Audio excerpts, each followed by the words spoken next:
For today's video blog, I'm going to chat with you all briefly about 5 tips to have better training organization, planning, and periodization.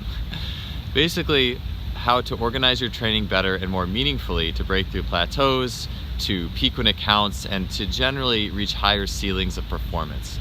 To do these things, a holistic approach is required, but training organization and planning is really a centerpiece of being the best athlete you can be. So, what are 5 tips for that? The first one is to use early training cycles, as well as, to be honest, the whole year. But let's just say if we're playing a four quarters of a match, a team might use 3/4 of that game to size the other team up, to determine their tactics, and to know how to win in the 4th quarter. In planning out training, it's important to use early training cycles to determine the response. And so how are some ways we can do this, and what are some things we're looking for? Well, one is looking at training density. How often can you get away with training hard or heavy? It might be twice a week, it might be 3 times a week, perhaps 4 on some particular training cycles throughout the year. You can't always run those, but you can at some point. For some athletes, it might even be 1 time a week. I heard it was on my podcast, Chris Korfis talked about an anecdote of an athlete who was a very good, successful sprinter who only sprinted hard 1 time a week in training. And this was after, in going down from 2 times, they found out that this athlete worked better off 1 time a week. So that's really important. Another one is volume and intensity. How do you respond to intensity is the big one. A lot of athletes actually don't respond quite as well to intensity, higher percentages of 1 rep maxes, as we would think they do. I've had a lot of success taking athletes off of a more intense program neurologically and putting them on a less intense program featuring higher rep stuff, single sets, a lot more work that's more body weight and a lot less demanding. And not only did they do better at their sport with that, but they also actually even got stronger. So the neurological load, how do you respond to that? Finally, we have the speed and force equation of things. A lot of programs run, let's start with a lot of force, a lot of strength, and then let's move towards speed throughout the year. I think that's a good thing, but there is some nuances once you get to the upper levels of programming, which is the fact that, and I talk about this in my book, Speed Strength, that some athletes' rate of force development, just raw power, goes up more when working with heavier weights, above 80% 1 rep max. Some athletes' raw rate of force development goes up more when working with lighter and faster weights, think 60% 1 rep max, and moving it quickly. So, it's like Charlie Francis talks about in periodization, like the old school method, let's do a ton of volume and then let's break down to a ton of intensity later in the year. There's gonna be a sweet spot at one point in that crisscross, and if we don't really look at what athletes respond to, and we want to use that sweet spot more throughout the whole year, because otherwise an athlete who is speed respondent, when we train them in force, they're not getting the most they can out of that training. So we need to understand that variable. Number 2, know the basic building blocks of program design. This could be a 60-minute or perhaps 3-part 60-minute lecture on how to build your program. I'm just going to leave it with this. How do you understanding how to build for novice, intermediate, and advanced athletes in terms of loading, deloading, how long do I run a training cycle for? For advanced or for novice and beginner athletes, you want to start at longer cycles. Oftentimes the beginner athlete could run the same training cycle for at least 5 to 6 weeks before they would need to think about taking a deload, because they're not strong enough yet. They haven't learned how to generate enough power yet, and their adaptation rate is not as fast. The more advanced you get, the shorter cycles need to be. So to eventually the point where you may, as an advanced athlete, be running 2 week on, 1 week off cycles, or even 1 week on, 1 week off cycles. You can also run a lot of variations of this in perhaps a 4-week cycle. But a general rule of thumb is the more advanced you are, the shorter training cycles need to be. This also works throughout the course of a training year.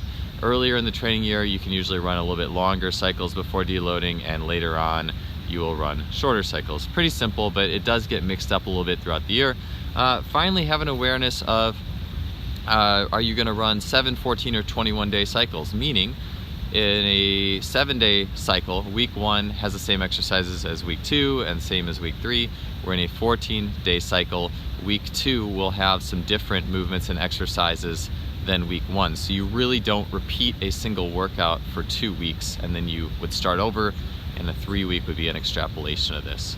So having a basic understanding of novice to elite athletes and how long to run cycles for is important.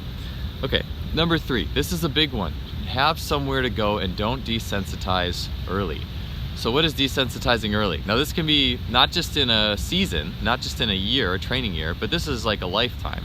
And what I mean by this is if you have let's say a young athlete, they're 15, 16 years old, and you're throwing the book at them, so to speak, in an attempt to really get them to be the best they can be right now, you desensitize them from that stimuli later on. The easiest example of this would be perhaps a cross-country runner in high school who's running over 100 miles a week to be the best they can be right now to get that college scholarship. The problem is they've desensitized themselves to higher mileage training, and they have less, as Kierwin Flatt says, of the toothpaste tube left to squeeze out by the time they get later into training. They will have peaked more already relative to their best. And chances are when you do that stuff early, your ceiling isn't as high either.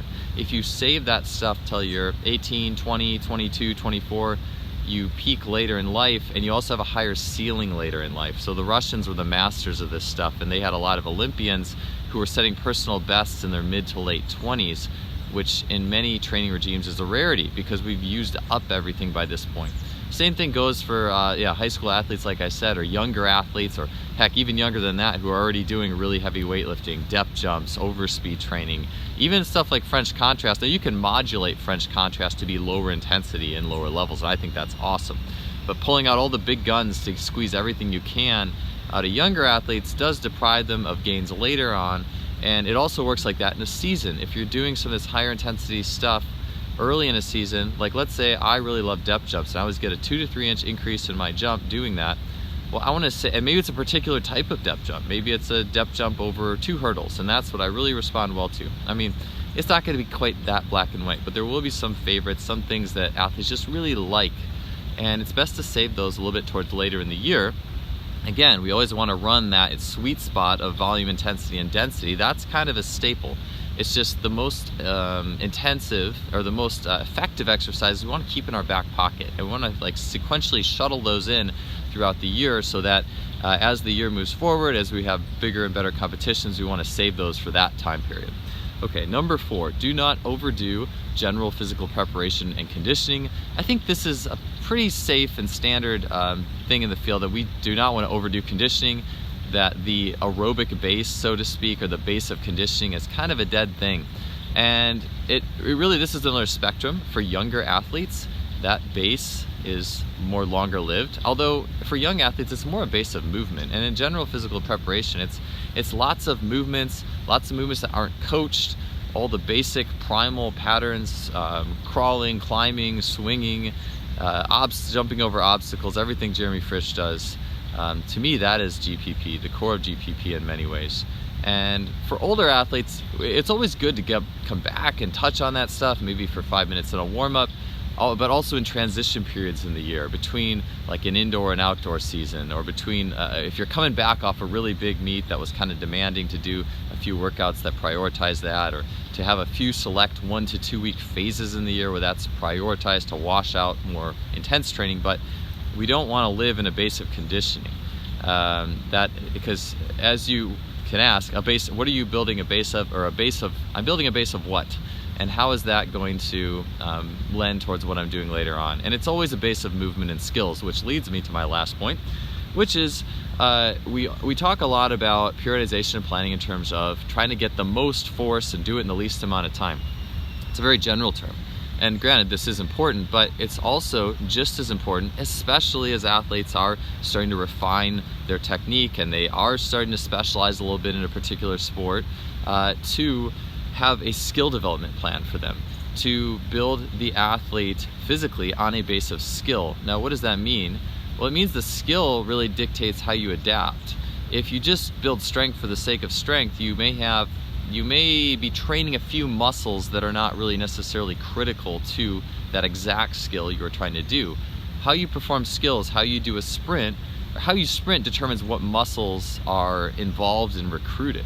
So you want to sprint the right way so you're recruiting the right muscles, and that those muscles are getting trained properly the whole year. If you're sprinting incorrectly, you maybe training some muscles that you may not want to recruit as much. So the skill determines a lot of things. It determines also the special strength exercises if you're using outside exercises, things like that. But you want to get that technical base established early so the body forms to the technique you want to do. It doesn't form to the wrong technique. And only thinking force or only thinking strength or only thinking in the squat rack can sell you short over time when the adaptations become very specific. So just make sure you use a base of skill to set up the training program. All right, that's 5 tips for this round of my video blog. Hope you enjoyed it.